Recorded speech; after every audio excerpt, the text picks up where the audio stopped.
अब आधार को पैन से लिंक कराने की बात तो हम सालों से सुनते आ रहे हैं और सरकार भी तारीख पर तारीख बढ़ाती जा रही है, लेकिन अब इनकम टैक्स डिपार्टमेंट ने साफ साफ कह दिया है कि अगर 31 मार्च 2023 से पहले तक आधार को पैन से लिंक नहीं कराया तो पैन कार्ड काम करना बंद कर देगा।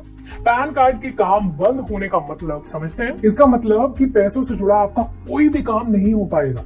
आपकी बैंक से जुड़े काम अटक सकते हैं। हो सकता है कि आपका कहीं से आने वाला पेमेंट अटक जाए।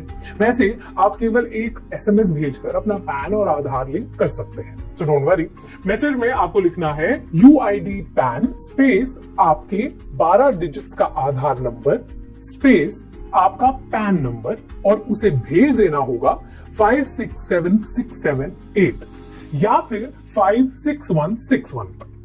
इसके लिए जरूरी है कि आपका एक ही मोबाइल नंबर पैन और आधार दोनों से रजिस्टर्ड हो। PF निकालने पर कितना टैक्स?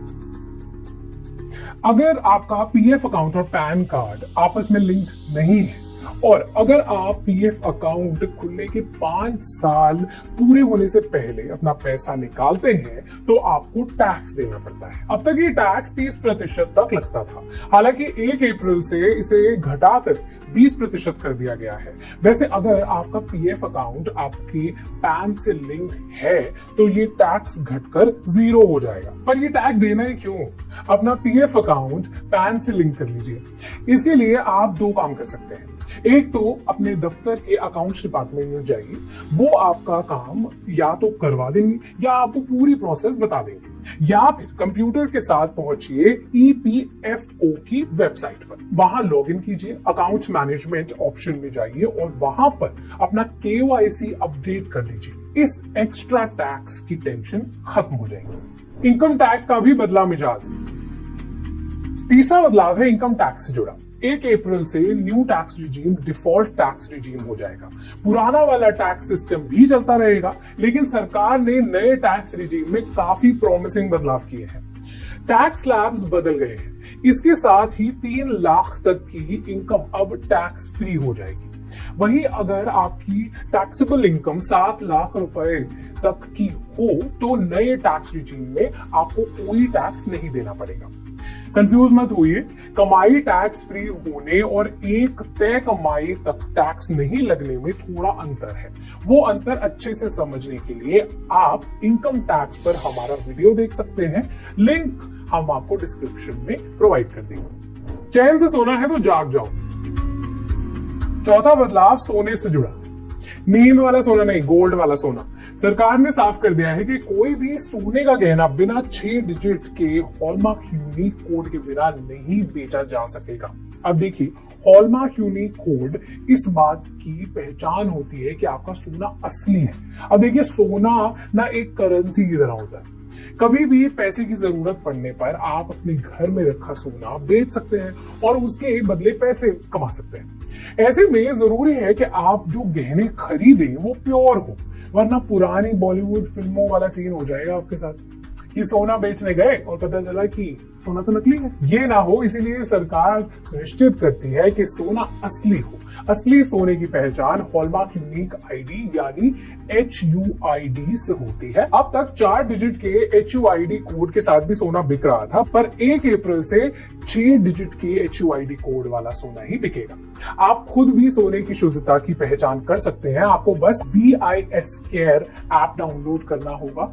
आप बोलेंगे कि भैया इतना लोड कौन ले, अब अपनी पूंजी लगाकर सोना खरीद रहे हैं, उसकी क्वालिटी जांचने के लिए इतना तो भी कर ही सकते हैं। BIS केयर ऐप पर आपको सोने पर लिखा HUID कोड डालकर उसे चेक करना है बस। बीमा पर भी लगेगा टैक्स। 1 अप्रैल 2023 के बाद से अगर आप कोई ऐसा इंश्योरेंस लेते हैं जिसका साल का प्रीमियम 5 लाख या उससे ज्यादा है तो उस इंश्योरेंस पर मिलने वाली रकम पर भी आपको टैक्स देना पड़ेगा। हालांकि 31 मार्च 2023 या उससे पहले ली गई इंश्योरेंस पॉलिसीज पर यह नियम लागू नहीं होगा। पहले माना जा रहा था कि इंश्योरेंस पर टैक्स लगाने का ये नियम सरकार वापस ले लेगी, लेकिन सरकार इससे पीछे हटने को दिख नहीं रही है। फाइनेंशियल एक्सप्रेस ने सरकार के सूत्रों के हवाले से लिखा है कि जो लोग साल का 5 लाख इंश्योरेंस प्रीमियम में दे सकते हैं वो हाई नेटवर्थ वाले लोग ही होंगे। ऐसे में इस नियम का असर उन्हीं लोगों पर पड़ेगा जिनके पास खूब सारे पैसे हैं। आम जनता, खासकर मिडिल क्लास पर इसका असर नहीं होगा। सीनियर सिटीजन्स के लिए क्या बदलेगा? सीनियर सिटीजन सेविंग स्कीम में इन्वेस्टमेंट लिमिट 15 लाख से बढ़कर 30 लाख हो जाएगी। इस योजना में सीनियर सिटीजन्स को सालाना 8% इंटरेस्ट मिलता है। ये इंटरेस्ट हर 3 महीने पे किया जाता है। इसके साथ ही इस स्कीम में इन्वेस्ट करने पे सीनियर सिटीजन्स को टैक्स में 1.5 लाख तक की छूट मिलती है। पुराने टैक्स रिजीम के हिसाब से इस स्कीम को प्रधानमंत्री व्यय वंदन योजना यानी PMVVY से बेहतर माना जाता है। PMVVY में टैक्स पर छूट नहीं मिलती है। इसके साथ ही इस पर 7.4% इंटरेस्ट ही मिलता है। वहीं जहां SCSS का मैच्योरिटी पीरियड 5 साल है, PMVVY का मैच्योरिटी पीरियड 10 साल है। 2019 में शुरू हुई PMVVY स्कीम 1 अप्रैल से बंद हो जाएगी। इस योजना के तहत नए इन्वेस्टमेंट नहीं किए जा सकेंगे। हालांकि जिन सीनियर सिटीजन्स ने पहले स्कीम में इन्वेस्ट किया है, उन्हें उनकी स्कीम में मैच्योर होने तक का इसका फायदा मिलेगा। पेंशन लेना है तो ये डॉक्यूमेंट्स जमा करो। Pension fund regulatory and development authority यानी PFRDA ने पेंशन की रकम निकालने से जुड़े नियमों में बदलाव किया है। ये नियम भी 1 अप्रैल से लागू होंगे। नए नियमों के मुताबिक पेंशन निकालने के लिए कुछ डॉक्यूमेंट्स को जमा करना जरूरी होगा। ये डॉक्यूमेंट्स होंगे PF विड्रॉल फॉर्म, एड्रेस और ID proof, bank account proof और permanent retirement account number card की कॉपी।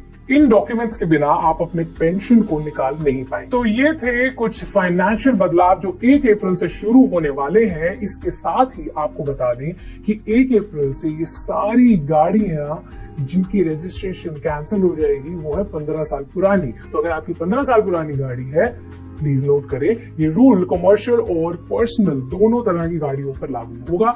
और अगर आपके पास या आपके किसी जानने वाले के पास ऐसी कोई गाड़ी हो तो उनको ये जरूर बता देना। इसके साथ ही 1 अप्रैल से महिला बचत पत्र योजना शुरू होने वाली है, जिसमें पैसा जमा करने पर महिलाओं को फिक्स डिपॉजिट से ज्यादा इंटरेस्ट मिलेगा। इस स्कीम को डिटेल में समझना है तो डिस्क्रिप्शन में दिए लिंक को फटाफट क्लिक कीजिए। अगर हमसे कुछ छूट गया हो तो आप कमेंट सेक्शन में बता दें।